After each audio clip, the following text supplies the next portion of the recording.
Guatemala City. Very cool.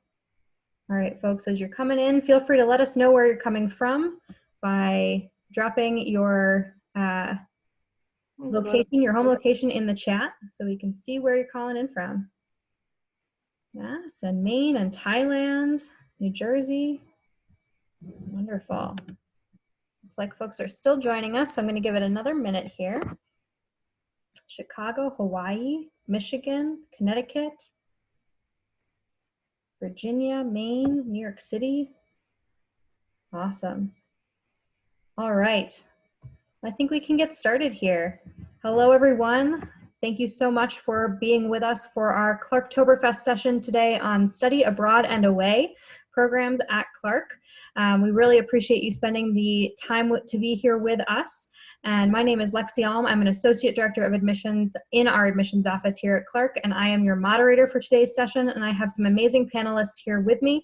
But before I have them introduce themselves, I'm just going to have you all take note for me that your chat feature that you just utilized to tell us where you're calling in from today is how you can let me know at any point throughout the session if you're having any technical difficulties.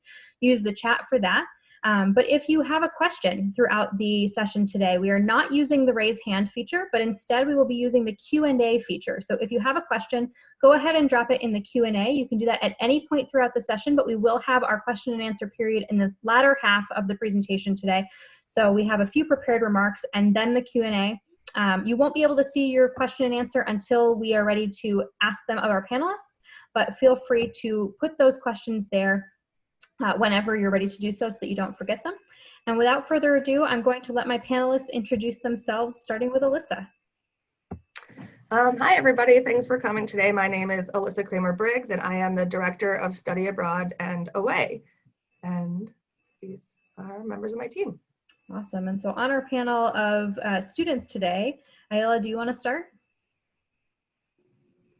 Hi, everyone. My name is Ayala Watson, and I'm in the class of 2021. Thank you. And Will?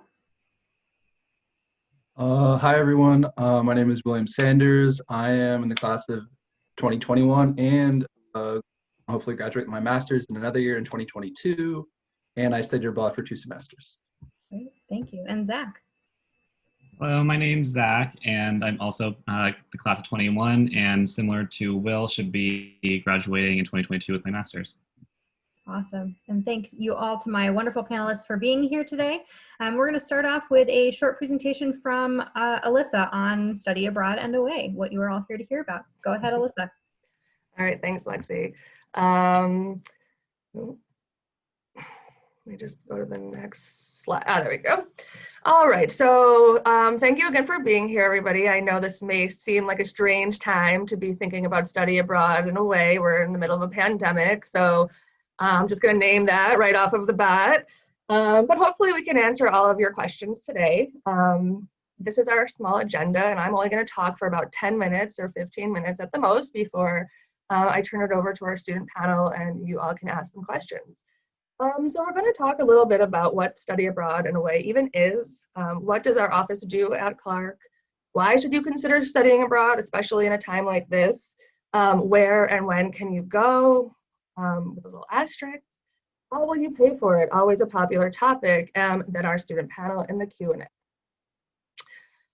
So what is Study Abroad at Clark?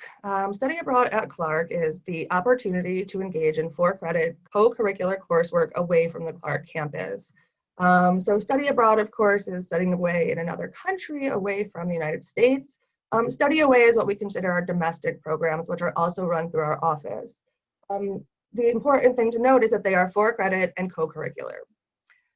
Study abroad can be not just language learning or courses, but students can do internships for credit, service learning, other community-based learning, research, and again, can also do those types of things, pre-professional internships in places like Boston and Washington, D.C. So why should you study abroad? And you all are here, so hopefully you think it's an important thing like I do and like we all do. But the other thing to note, of course, we hope you're going abroad for academic and personal enrichment, but you know, you also will get some skills employers are looking for and that you can put on your resume.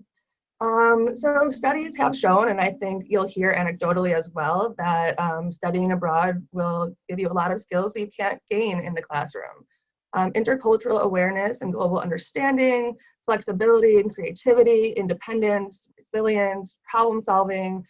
These are all skills that can be gained, when you're on your own, trying to get through life in another place. You'll explore course topics that are not available at Clark.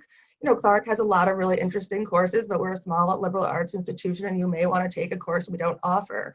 So we encourage you to take courses that complement what you're doing here at Clark, not necessarily taking the place of it. Another important thing is to develop career interests, even if sometimes that means you're learning what you don't like to do. We think that's also a really valuable and important lesson to learn while you're still in school and not after you've graduated with a degree you actually decide you don't like.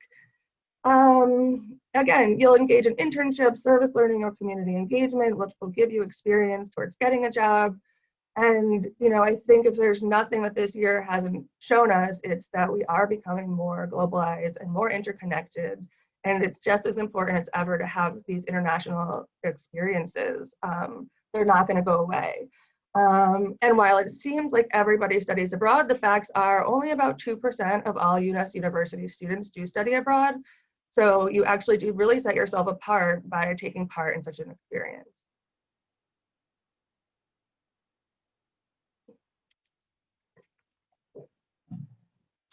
So who can study abroad in a way? Clark really wants to encourage all students to study abroad who want to. We allow students to start the application process after 1 year in residence, so you could technically start applying as a sophomore. Most students, though, do go in their junior year after they've declared a major and have a better idea of what courses they may or may not need to count for that major to graduate in 4 years. That is a national trend, not just at Clark. We want students to be in good academic and judicial standing. We don't want you to be struggling here and then setting you up for failure abroad. And the GPA range is about, we require technically a 3.0, but if you have a little bit below that, we will work with you. We do realize students might have a bad semester, or they might have failed their German class, but their major is Spanish. So we don't want to prevent you from going abroad for a reason that may have been a little bit outside of your control. And then of course, some programs have higher requirements that we have no control over. So we always encourage students to come talk to us to see what might be right for their academic level.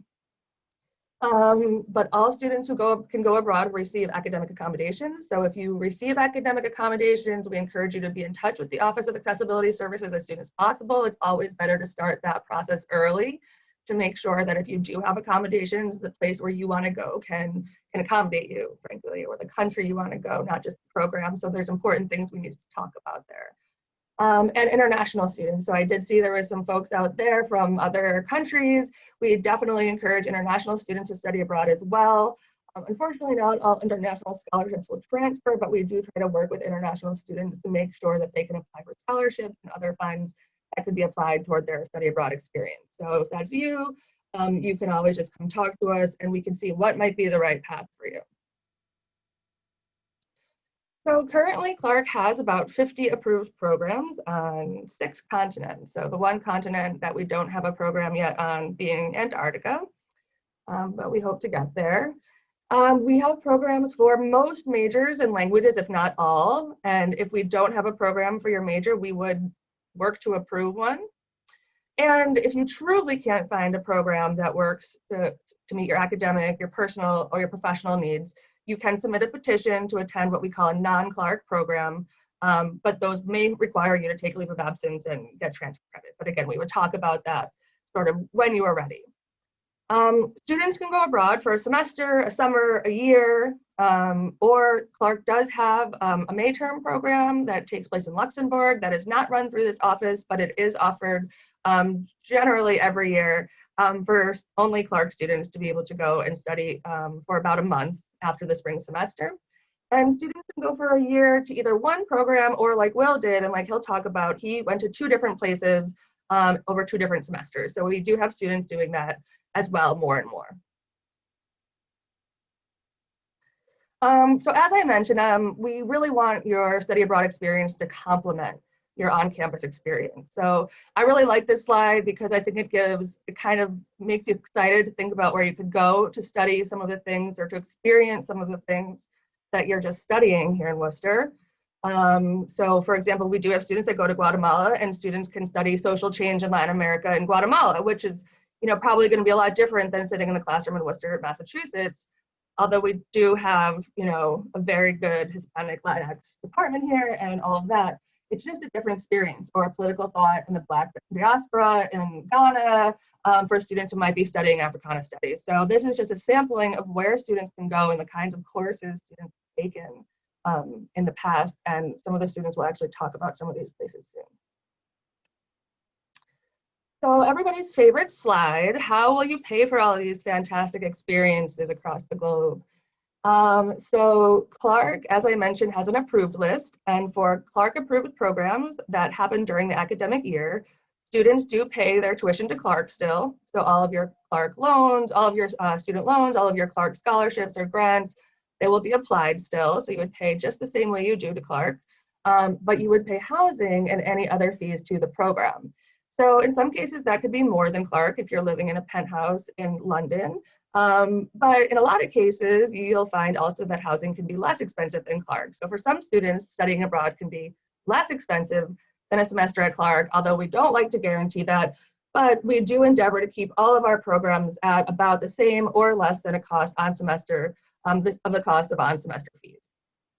So of course, there are exceptions to that, and students are responsible for travel costs, some insurance costs, and any other personal expenses. So, you know, if you are a person who goes out to dinner every night and orders, you know, takeout to your London penthouse, first of all, I want to be friends with you, but second of all, that's going to cost more than if you are a student who maybe goes to a field-based program in Ecuador. So there is a wide range of costs to consider, and we don't want you to think that you just can't afford to study abroad, because most students find that they can. So please come talk to us about how we can help you make that experience affordable, and the students will also talk about that as well.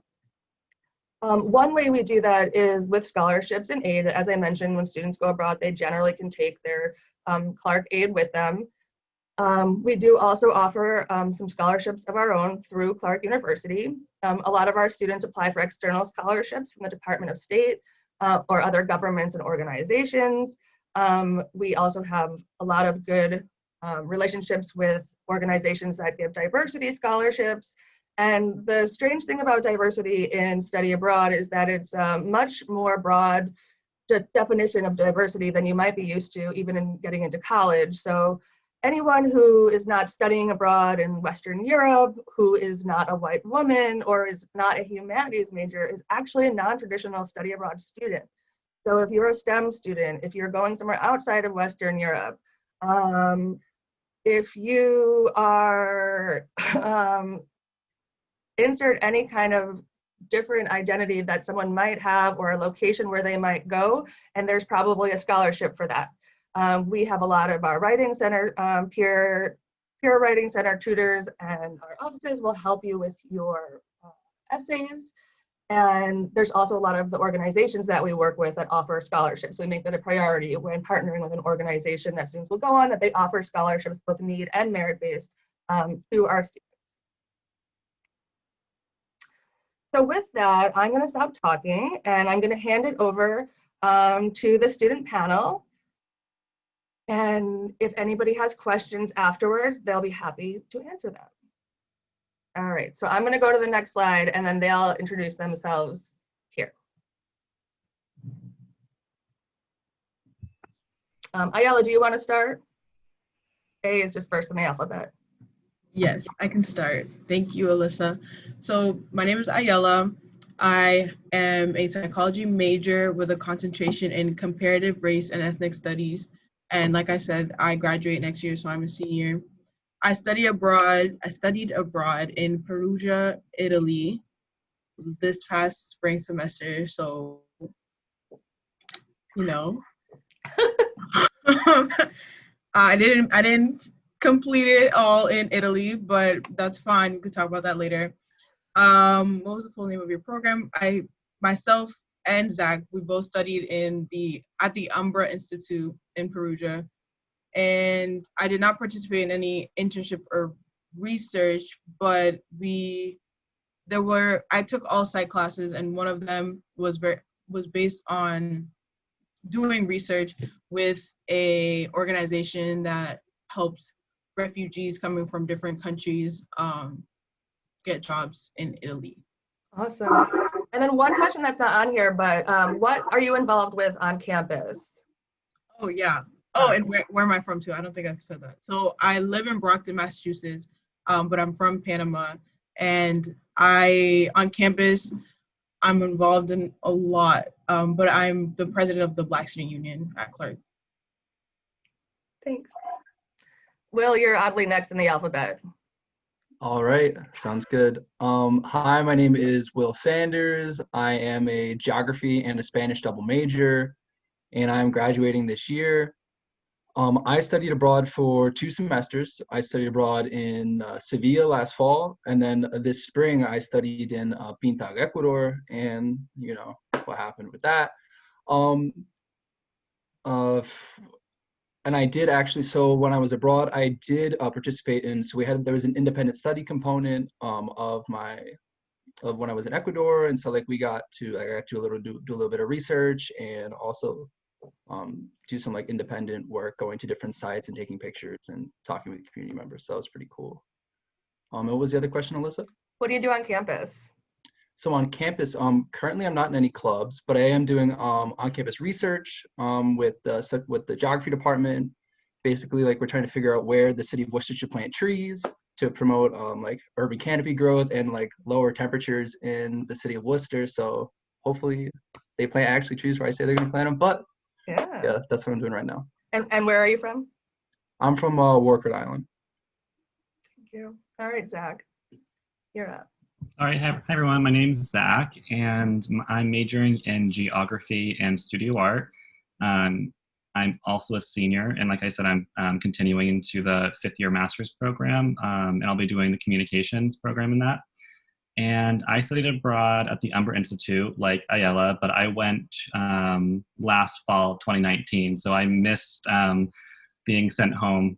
But and I did participate in a form of an internship while I was abroad. I was the social media representative of the school, and so I wrote blog posts and social media posts for their Instagram and Facebook for the school. And I also participated in volunteering at the community garden in Perugia. And on campus, I have 2 other jobs as well from working with the Study Abroad office. I am a peer learning assistant for the Intro to Printmaking course, and I'm also a proctor for the print studio. And I live in Key, New Hampshire. That's where I'm from. Thank you, Zach.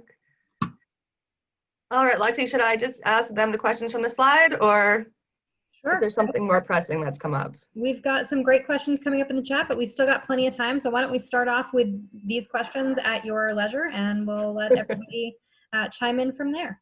All right. So my first question is, and I'm going to ask this of all 3 of you. And I'll start maybe this time with Will, and we'll go Will, Zach, Ayala. Why did you go abroad, and how did you choose your program? So for me, the first reason I went abroad was because both of my majors really benefit from going abroad, like Spanish, obviously, because I really needed to up my language skills, and the only way you can do that is practice.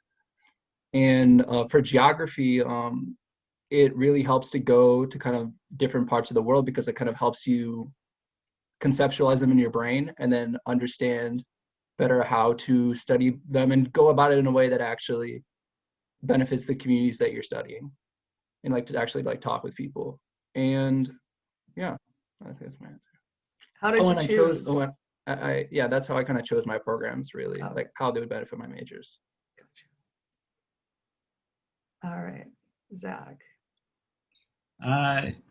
Yeah, I started thinking about studying abroad in high school, like many of you right now, because in high school I didn't really know what I was going to be majoring in or my future career goals very well. So I just knew I loved traveling, and I knew that when I was going to go to college, no matter where I was going to go, I would make sure to be going abroad just because I wanted to have that experience.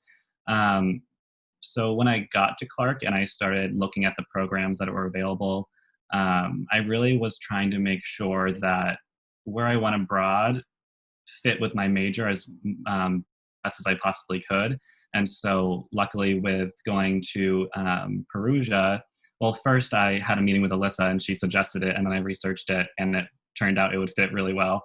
But I was enrolled in the food and sustainability program at Perugia, and all of those classes that I took within that program fit within my geography major. And they also had art courses and art history courses there, which fit for my studio art major. And so every single class that I took directly fit into a requirement, which I was needing to do to make sure I could graduate on time.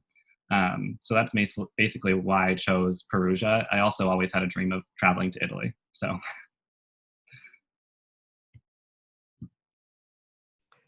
filled two dreams in one. Yeah. Ayala, do you want to go up? Yes, thank you.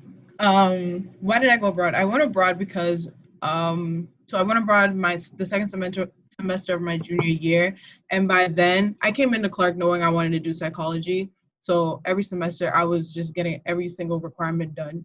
But by then I was pretty much done with my major, and I was in a position where I also, back in high school, Italy was just, I don't know, I was fascinated with Italy, and it was sort of a why not? Like, I'm set up academically to go, why not? And my why not was money, but I have this very persistent mind where if money is going to be my only barrier, then I can not easily, but I can definitely overcome it, right? So that's why I decided to go abroad in general. I chose Umbra specifically because, like I said, I was at a point where I felt like I was taking all the same psych classes at Clark. Our department is great. I'm not, but anyway, so Umbra was one of the programs that had psychology, that offered psychology and very different topics like criminal behavior and etc. So that's why I chose that Umbra. Yes. Awesome, thank you. And I can vouch for the part about Ayala persisting through her challenges, and she did a lot, and she spent a lot of hours working to make it work, and she did. Speaking of which, what was a challenge you faced either before, during, or after you were abroad? Ayala, do you want to start? Yes. What were the challenges? So, like I said, money. Could we talk about how we overcame those? Yes, please, in fact. Okay, so money was the biggest one, especially because as an RA on campus, like a resident advisor, I get my housing covered, and that would not have been the case. It wasn't the case. I had to pay for housing, but I was able to fulfill that bill, or at least that portion, through the multicultural and first generation department scholarship that I applied for at Clark University. So that was the first challenge. And then the next challenge was just spending money, which I was able to open a GoFundMe account, and my family and friends and loved ones donated so that I was able to go, and I did go. What else? Are we gonna talk about COVID or not yet? Yeah, we can I mean, you can mention it now if you want, but I'm sure we can definitely talk about it. We can talk about it later. Another challenge was definitely my identity. I think, like Alyssa said, only 2% of American U.S. students go abroad, and of that 2%, the majority are, white women that study humanities.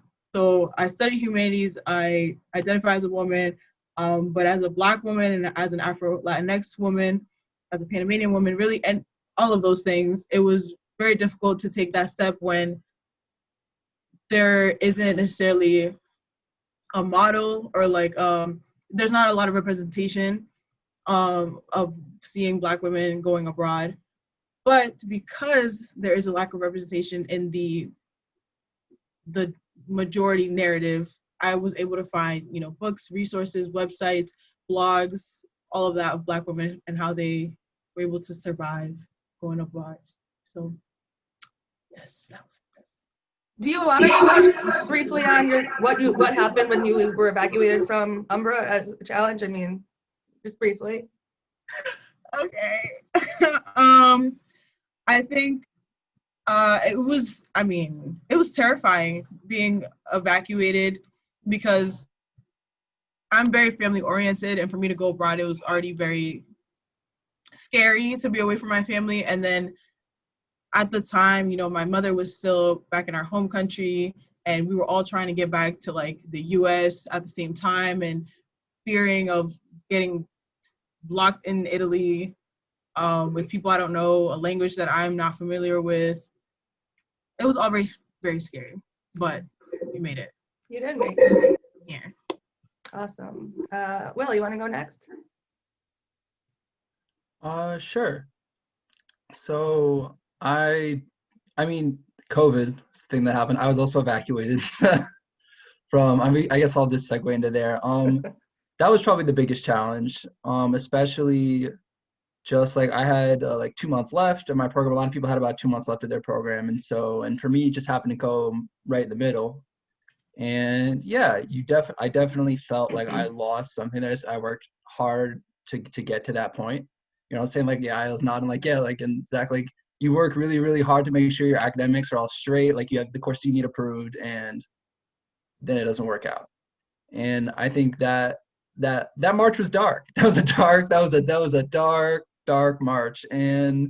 But I don't know. I think after like thinking about my program and like thinking about all the things that I did gain from it, it definitely makes you feel better. But you just gotta have patience, and it takes a little while to heal. And I think that was probably the hardest challenge for me.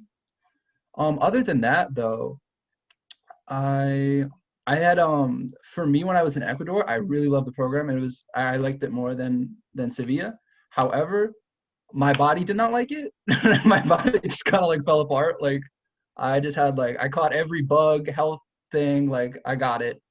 And not everyone else had that, and I think going abroad, you'll find your limit in some capacity. Like for me, it happened to be like, what is the limit of my body? When do I need to say, hey, like, you need to stop, you need to take a moment to relax? And so I think that was definitely a challenge for me. Thanks, Will. Zach? Yeah, I would say initially when I was looking at going abroad, the cost was daunting of trying to figure out on how to afford it while I was there. Just because, like, yes, you pay through Clark tuition and you pay the abroad institution the housing fees, but you still have to get yourself there and then be able to afford the 4 months while you're abroad.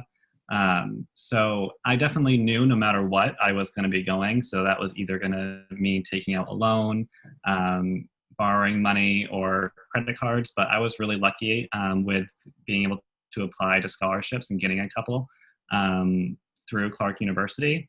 So I would definitely make sure that once you start beginning to look to go abroad, you ask what is available to you. Because a lot of times you may not know, but there is money available for you to receive. So that really helped me out a lot, and was able to make me go abroad with a little bit less stress before going. I would also say the visa process was a little bit of a challenge. And I guess that could depend on which country you go abroad to, but it was definitely an experience I was not prepared for, because Italians are a certain kind of person, and when you're not used to dealing with them, it can be a little confusing, especially when you're still in the U.S. perspective and you're going to the consulate in the U.S. You still have not experienced any Italian person speaking Italian, or their actions. So that was definitely a challenge that I was luckily able to get past. And I was able to get my visa and go abroad. So, but I would say that was definitely one of the biggest challenges while I was trying to get to abroad. I would say the visa process is probably one of the biggest challenges for most students. And I would say, Ayala, it's funny you don't mention it because, COVID came, so that eclipsed it for you. But the visa, I remember being somewhat of a challenge for you as well. And the Italian consulate does keep relatively short hours, and they can sometimes be understaffed, so or be on vacation, so it can be difficult. But again, you're preparing for the experience. So with that being said, we want to kind of flip it around and ask, what was the best part? And I'm gonna just go back to Ayala again and go alphabetical order. So AWC. What was the best part of studying abroad? Wow. The best part of studying abroad for me was, I think it was specific to going to Italy, and I'm sure other countries are the same, but their lifestyle is so slow paced and appreciative of just life. And it's not always go, go, go, go. And I'm always go, go, go. So I think the best part was to literally take my time walking to school, to embrace my independence, to be very self-proficient. Is that a word, right? Self-sufficient, maybe? Sufficient? You're right, yes. Thank you, Alyssa. Self-sufficient. I think that's what it is. Yeah, and just gaining my own independence outside of, being at Clark and under this system as just a machine, and then being at home and part of that system, like being my own person. So that was the best part.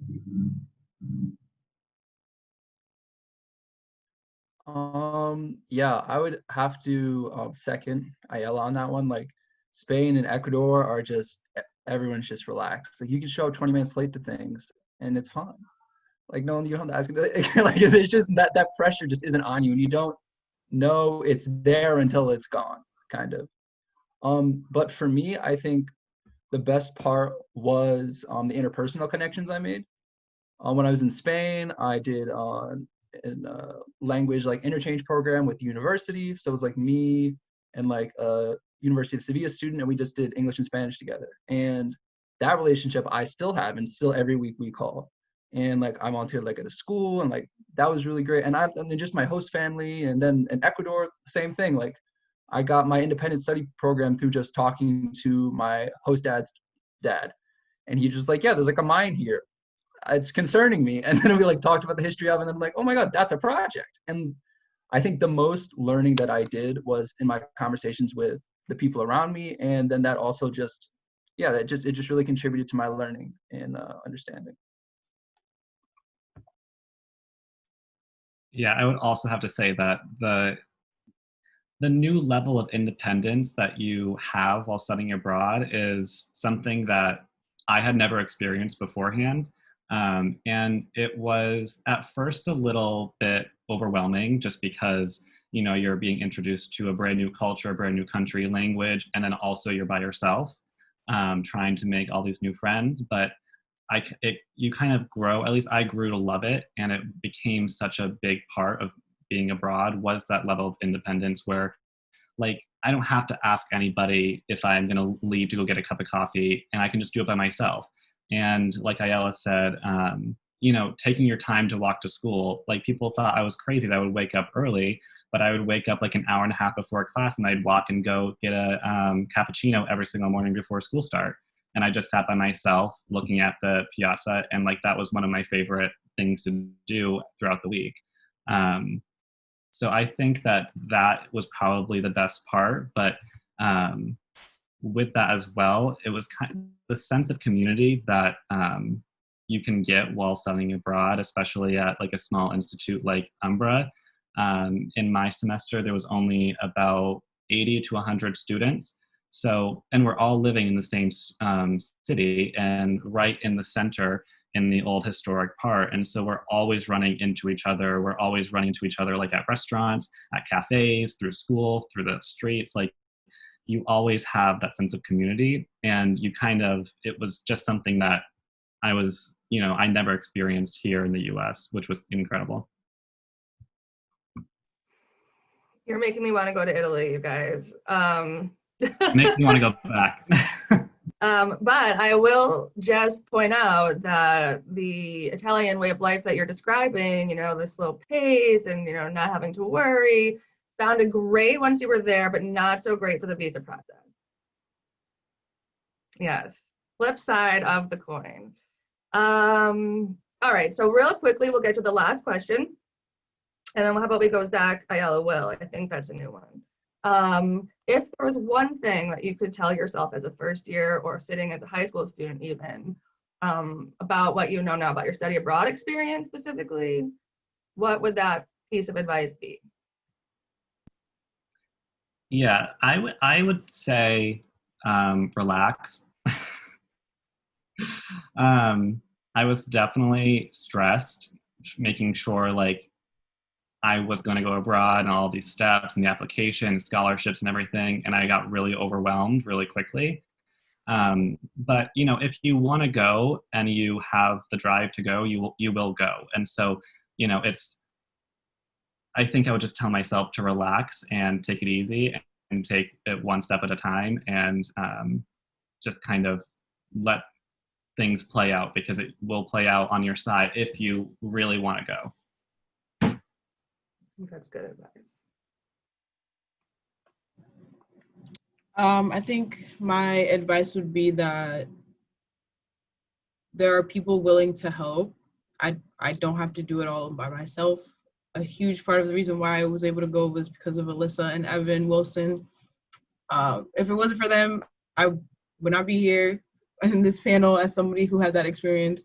And it's okay to ask questions and to be unsure of the answers, especially for something that maybe you're the first to do in your whole family. So, yeah. That's great. Thank you. Yeah, I would have to kind of like echo both of them, honestly. Like, yeah, like relax, be patient. It'll all happen eventually. Like, I was in there like first semester, freshman year, like, all right, I'm ready to plan out my study abroad. Like you don't know what you want then. Like, you're just kind of like picking random things and be like, oh yeah, that sounds great. Sign me up. Like, so I think, yeah, just being patient and letting it all kind of unfold, and it'll work out. Thanks, Will. Thank you, guys. That's all really good advice, and thank you for your honesty. I'm sure there's lots of questions coming from Lexi and from the Q&A. So just briefly, I am gonna finish up my part here. If you are, thinking of studying abroad, especially if you're thinking of coming to Clark, if you're gonna ask a question, here's just some things to start thinking about. What do you need academically? Yes. But as you're looking for colleges, think about what you would look for in your study abroad. Do you want to be in one of the small field-based programs with 25 other students? Do you want to be at a large university immersed in another country's language and academic system? What kind of housing do you want? Every site might have a different housing structure in terms of, sleep. I'm sure, Will, you can talk about the differences in your housing, specifically in the Amazon jungle versus, in Sevilla, Spain. So we just want to make sure, that you're thinking about these things outside of just classes, because we are going to make sure the classes, that's going to be part of the application process. So it's sort of up to you to think about the things that you need to live your life there. So with that being said, Lexi, I think we are done and ready to take some questions. Thank you, Alyssa, and thank you to our panelists for sharing so much of their experiences. But that was actually a great kind of last topic that you just touched briefly on there, Alyssa. And we have a great question on what your housing was like during your study abroad experiences. So would each of you very quickly just go down the line and tell us what your housing situation was, starting with Zach? Yeah, so Ayala and I will have probably similar responses because we went to the same program in the same city. But at Umbra, we are all placed in regular apartments right in the middle of the city. Like an apartment that a family might have that, so you begin to feel like you're an actual resident of the city and you're not in a dorm building, and you are living with the students themselves right in the city. Great. And Will? So I had two different housing experiences in both of them were homestays. In Spain, I was staying with Concha and Pepe. They're very sweet, like older couple, and they took care of me. Like they cooked breakfast, and then she packed me a little lunch, and then I'd come back for dinner and have my own little room, and you do my laundry too. She worked actually at a laundry, so that was nice. And yeah, it was very homey. Like if I was gonna show up late for dinner, like I had to call her though, and like if yeah, it was very similar to like living at home, like maybe with like my parents, but like I didn't always have to like let them know where I was or anything, but like for dinner definitely. And also in Spain, you couldn't let people in your house, like they wouldn't like have friends over because everything happens in the street. And so like everyone just like hangs out there. And it's like, why would you bring a friend over when you could go to like a bar and like have a coffee? So it's like very so there's like definitely different kind of home rules for everyone. And my where I stayed in Ecuador was also a homestay. And that was very different. I was on a farm in the middle of rural Ecuador, and sometimes like a chicken would get into the house, like and there was like cat storm. There's like a hole in the walls, like the cat would like jump in. It was like a whole thing, and you just live in there, and it is what it is. And they're super nice, and you eat really well, and like you do your laundry, and yeah, it's kind of like living at someone else's house. There's just different rules for every house, and it was fun though. I really enjoyed it. Thank you. Ayala, do you have anything to add to the Umbra experience? No, I think Zach hit everything. I think living amongst Italians was amazing. Like walking back home and hearing people singing opera out their window, like that was real. And I think what Zach forgot to mention was that he lived in one of the best apartment options ever, whereas I lived in literally a 2-bedroom shoebox. But I'm not gonna complain because it was beautiful and had a great view. But Zach lived in a mansion, but that's fine. That's all I have to say. So there is some variety even in the same places. So we've had a couple of questions come in as well about language immersion. Can you do language immersion? What were your language immersion experiences? So if you had, Ayala, you talked a bit about psychology courses that you took. Did you take courses also in Italian? What kinds of language experiences did each of you have in each of the places that you were? And how much control did you have over the level that you were experiencing your language immersion in? Yeah, so it was a mandatory course to have to take an Italian intensive course. And you were tested, I think, in some way at the beginning of the semester to see what level to put you in. Obviously, I was in one-on-one. And that was the only class for me that was in fully Italian. I had 4 other classes where only one of them was an Italian professor, but taught it in English. The other 2 professors, one was American and one was from another country, but they were taught in English. And I think it's because specifically Umbra is an Italian institution for American students. So even though they want you to be immersed, they still cater to the American curriculum. Great, thanks. Will, do you want to talk about your experiences? Sure. I would say my experience in Spain, like all my courses for the whole year were in Spanish, and that was something I consciously did. I would say in Spain, my experience is very, very similar to Ayala.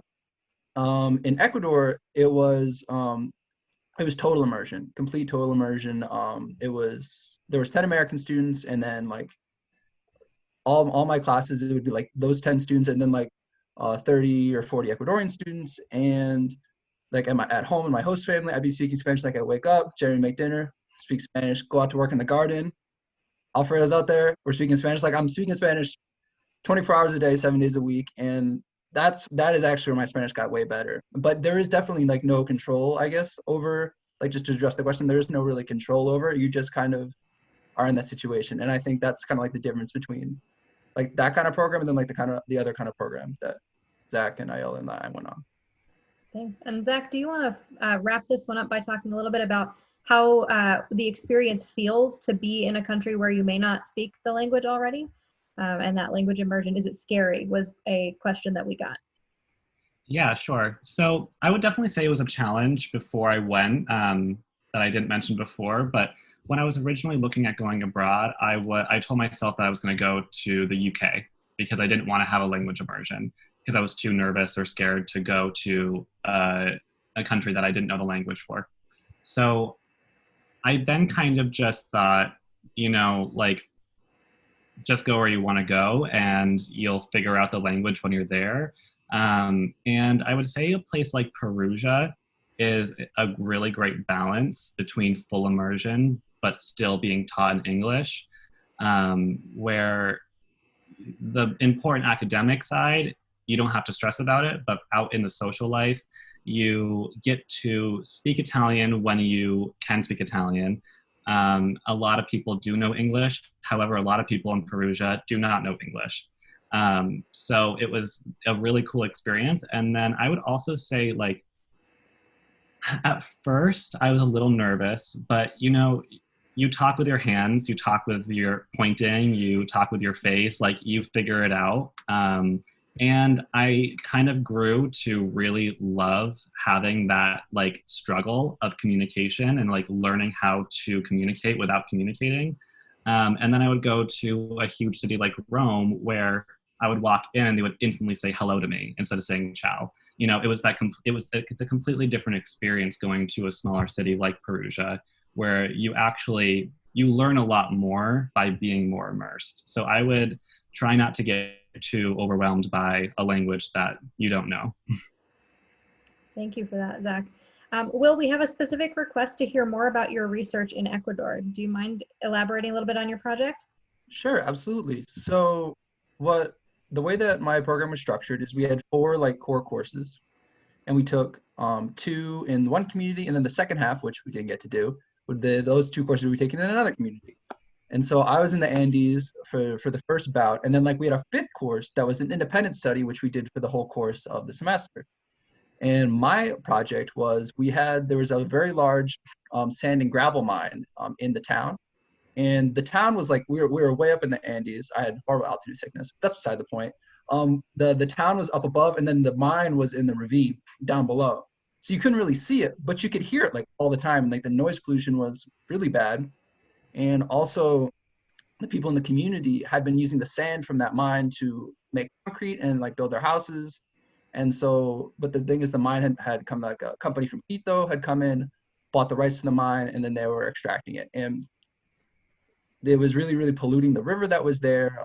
They changed the whole course of the river, and like all the fish that were there before, they couldn't go. People couldn't go swim. People couldn't go collect like raspberries and blackberries and hang out with their family there like they used to.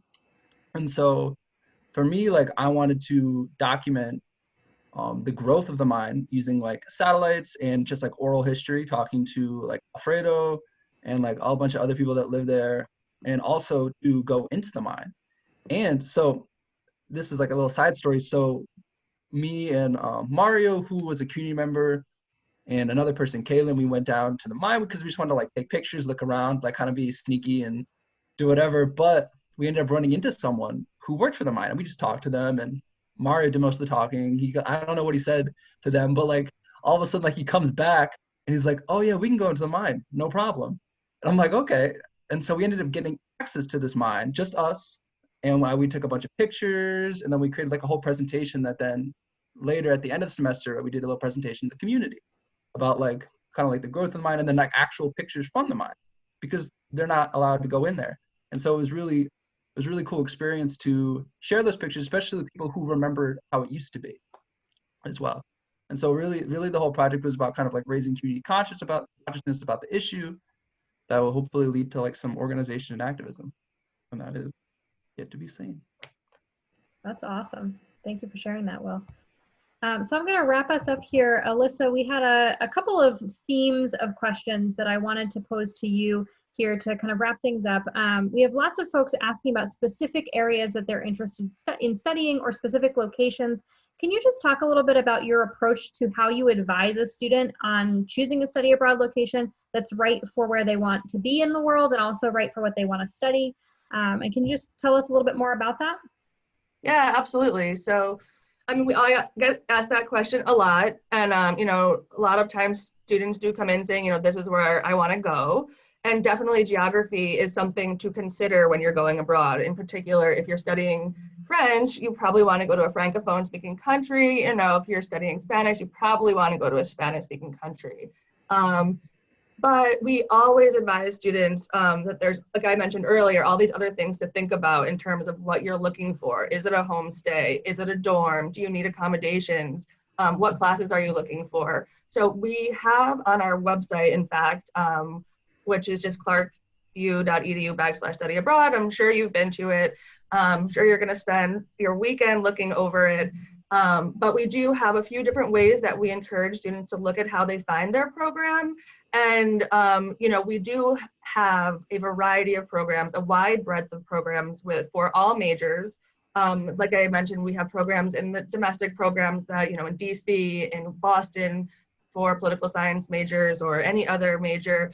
If we don't have a site in a specific location, for example, we had a student you know, who came in wanting to go somewhere. We didn't have a program at that time. By the time they were ready to study abroad, we did. So, you know, be in touch with our office, especially early if there's something that you're looking to do that we don't offer, and we can see about approving it. We don't necessarily want you to come in the day before the application deadline to ask these questions. But by all means, we do endeavor to keep a wide variety of programs in a wide variety of locations that meet the needs of Clark students. And we are flexible in that portfolio. We try to keep it up to date with what students are asking for. We take away programs that are no longer viable. That's something we do all the time anyways. And especially now with COVID, we are even more kind of careful about who we're working with and where.